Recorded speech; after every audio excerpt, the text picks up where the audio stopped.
देखो भारतीय जनता पार्टी सर्वोच्च नीति निर्धारक संस्था हूँ पार्लियामेंट्री बोर्ड एवं पार्लियामेंट्री बोर्ड जितेबाला दुईटी ना उपर मोहर मारी तो से दृष्टि भारतीय जनता पार्टी दुई जन कार्यकर्ता नाम मोहन मारी आम राज्य सभापति श्री मनमोहन सामल एवं वर्तमान राज्यसभा सांसद अच्छा श्री सुजित कुमार उभय को आम स्वागत जनाऊँ एवं उभयंकर निश्चय विजयी हम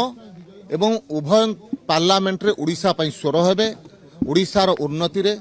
भारतीय जनता पार्टी विचार को पार्लियामेंट भितर उठेबारे निश्चित भाव में उभय कार्यकर्ता बहुत भल सहभागी हे ए प्रकार विश्वास आम समस्त राज्य अनेक बस तृतीय कैंडिडेट बीजेपी दब कि नहीं देखो कथा हूँ जो पर्यंत नॉमिनेशन समाप्त ही ना से पर्यंत कौन कथा कहुपर आम अपेक्षा करूँ नॉमिनेशन को मैंने कौन को परिस्थिति निर्माण होची से समय जहाँ भारतीय जनता पार्टी सपक्ष हम जहाँ ओडिशा सपक्ष हम ताहा भारतीय जनता पार्टी निश्चय कर नहीं देखो स्वाभाविक भाव में भारतीय जनता पार्टी चाहिए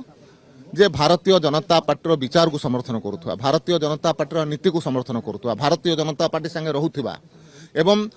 नरेंद्र मोदी नेतृत्व में जो सरकार चली से सरकार जनहितकर कार्य को समर्थन करुवा व्यक्ति पार्लियामेंट को जातु जदि से प्रकार परिस्थिति निर्माण हुए से कथा ऊपर निश्चय भारतीय जनता पार्टी चिंता करिबो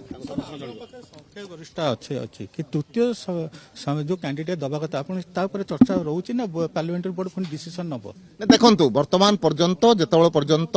नॉमिनेशन समय अतिक्रांत होना से पर्यंत सबु प्रकार ऑप्शन खोला है।